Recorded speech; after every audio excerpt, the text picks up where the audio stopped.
Hi guys, this is Sia Jane and welcome back to my channel ACCA and beyond.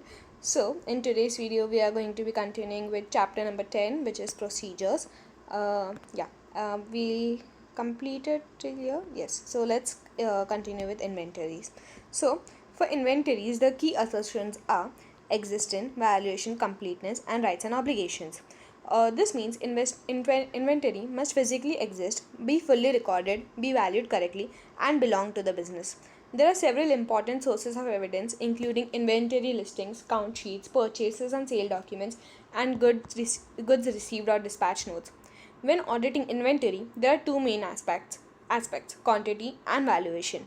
Quantity is verified through the inventory count, while valuation is assessed later during the audit.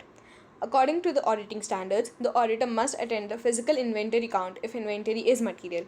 However, it's important to remember that the count itself is the responsibility of the client, not the auditors. Okay, so the auditor's role is to observe the process and perform procedures to ensure that the final inventory records accurately reflect the actual count. This helps ensure that inventory is properly recorded and reliable in the financial statements. The auditor's attendance at the inventory count is essential for several reasons.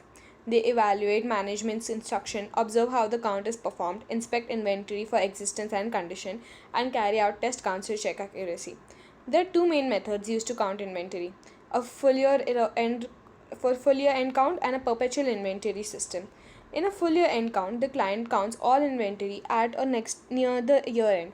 If the count is not done exactly on the year end, adjustments like roll forward or roll back are required. These adjustments increase the risk of error, so auditors must test them carefully. A perpetual inventory system, on the other hand, records inventory in real time as purchases and sales occur. This allows business to know their inventory levels at any point. However, over time, system records may differ from actual quantities due to errors or theft, so periodic physical counts are still necessary. In such systems, the auditor attends selected counts, reviews adjustments made, and checks whether the system can be relied upon. If large adjustments are frequently required, it indicates that the system may not be reliable, and a full count may be needed. Even if the system is reliable, the auditor must still perform additional procedures to verify valuation and ownership of inventory. Perpetual inventory systems have both advantages and disadvantages. So we'll review them one by one. One key advantage is flexibility. Auditors can attend counts for high risk inventory items, making the audit more efficient. It also helps identify slow moving or damaged inventory on a continuous basis, improving the accuracy of year end evaluation. However, there are some drawbacks. The auditor must ensure that the system is reliable throughout the year, not just during the counts they observe. Additional procedures are also needed to confirm cutoff and ensure the year-end inventory figures accurate. Strong controls are essential during inventory counts. These include segregation of duty, ensuring no movement of inventory during the count, and system to avoid duplication or omission. There should be also be controls to identify damaged goods, exclude third-party inventory, and include inventory held at other locations.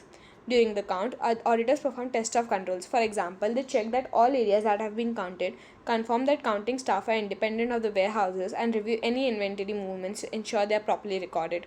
These procedures help ensure that the inventory count is accurate and reliable. Okay, so during the inventory count, auditors also perform substantive procedures. They carry out test runs from the warehouse to the records to check completeness, and from records back to the warehouse to confirm existence. Inventory is also inspected for any damaged or obsolete items, which should be valued separately at the lower of cost and NRV. Cutoff is another key area. Auditors obtain the last goods dispatch notes and goods received notes before the count to ensure transactions are recorded in the correct period. At the end of the count, a copy of the count records is taken so that any changes made later by the client can be identified. In terms of additional considerations, inventory movement should ideally stop during the count to avoid errors. If this is not possible, items for delivery and goods received should be kept in separate locations and counted separately. This helps ensure accurate cutoff and proper recording of inventory.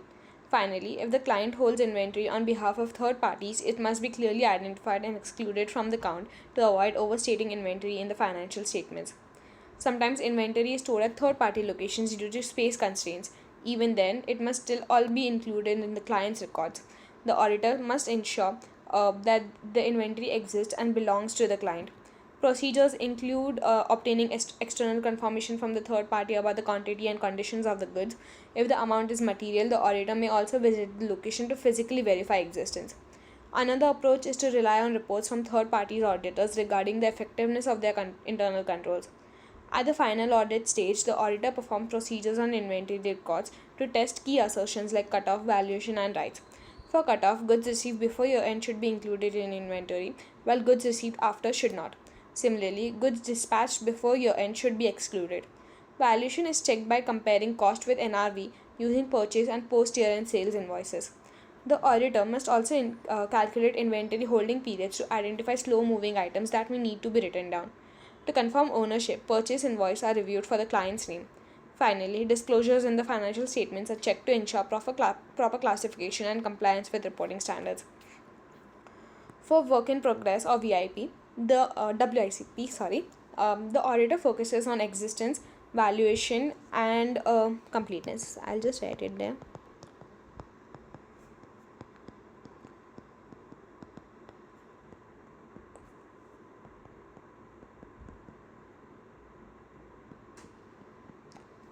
First we obtain a schedule of all jobs included in WIP, checking the calculations and agreed total to the financial statements. To confirm existence, we select a sample and match it to inventory count records. Cost included in work in progress should be verified using supporting documents like supply invoices and payroll records.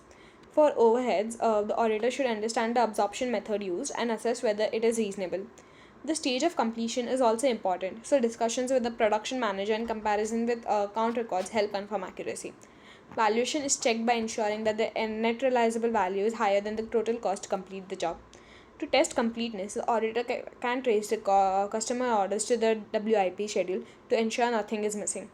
In many cases, companies use standard costing instead of actual cost. This involves estimating the cost of productions under normal conditions. Any difference between actual and standard cost is recorded as a variance, and large variances may indicate that the standard cost is not reliable. Auditors must therefore review how standard costs are calculated, check them against their actual invoices, and assess whether they are regularly updated. They should also review the variance account to ensure differences are reasonable and inventory valuation remains reliable. I'm going to skip this. Okay, so let's continue with receivables. So, for receivables, the main focus is on valuation and existence. This means that the auditor must ensure that receivables actually exist and are recoverable at the amount recorded. Key sources of evidence include aged receivables listing, sales invoices, goods dispatch notes, bank records, and receivable circulations. Receivables can be overstated if bad debts are not written off or if doubtful debts are not properly provided for. So, a major part of the audit is assessing whether customers will actually pay for the outstanding amounts. One important procedure is reviewing post-year-end bank statements to check if payments have been received. Another key procedure is receivable circularization, where confirmation is obtained directly from customers. This provides independent third-party evidence and is especially useful for confirming the existence of receivables at their year-end. Overall, the goal is to ensure that receivables are both real and correctly validated in the financial statements. So, about receivable circularizations is an important audit procedure used to confirm balances directly with customers. The auditor sends confirmation requests to a sample of customers, asking them to verify the amount they owe at the year end. This provides strong independent evidence, especially for testing existence, as the response comes directly from an external party. However, it is not reliable for valuation, since customer confirm the amount, not whether they will actually pay. There are two types of circularizations, which is positive and negative. Okay, a positive circularization requires customers to respond either confirming the balance provided or stating the amount they believe they owe. A negative circularization only requires a response if the customer disagrees and is only suitable when the risk of misstatement is low. For a positive circularization, the auditor first obtains client consent and a list of receivables which is checked and agreed to the account. A sample is then selected, including large, old, and unusual balances. The letters are prepared on the client's letterhead. Remember this, the letters are prepared only on the client's letterhead, okay? This is an important point. Signed by a responsible official and sent by the auditor. with replies directed back to the auditor. This ensures control over the process and reliability of the evidence collected. If no response is received to a receivables circularization, the auditor should follow up with reminders such as another letter, email, or phone call. If there is still no response, alternative procedures must be performed. These include checking postal and cash balances or receipts, or inspecting related sale invoices and good dispatch note. When responses are received, they should be compared with the client's records. Any differences, such as cash or goods in transit, must be investigated further. According to auditing standards, the auditor must maintain control over the entire confirmation process. This means the auditor prepares the confirmation letters, decides what information is required, selects a sample of customers, and sends the request directly. Maintaining control ensures that the reliability and integrity of the evidence obtained from external confirmations. Okay, so for payables and accruals, okay, one second.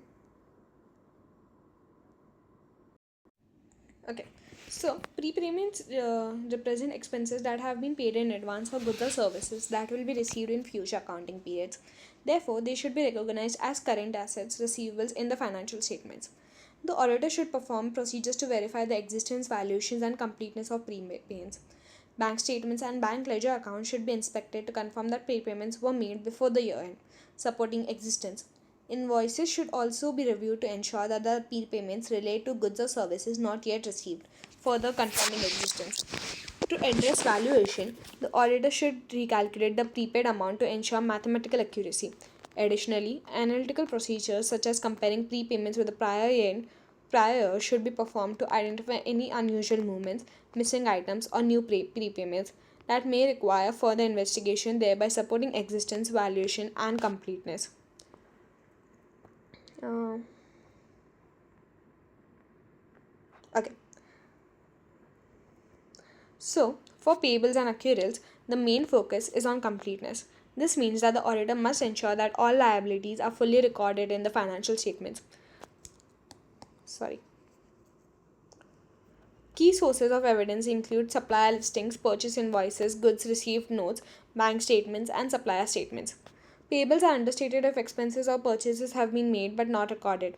To test this, the auditor first obtains a list of suppliers, checks for calculations, and agrees the total to the general ledger and financial statements. The total of individual supplier balances is then reconciled with the trade payables account to ensure completeness. Supplier statements provide strong third party evidence and should be reconciled with the company's records. Any differences identified must be investigated further to ensure accuracy, completeness, and correct valuation of liabilities. Overall, the aim is to confirm that all obligations of the business are properly recorded and disclosed. To test completeness of payables, auditors perform several key procedures.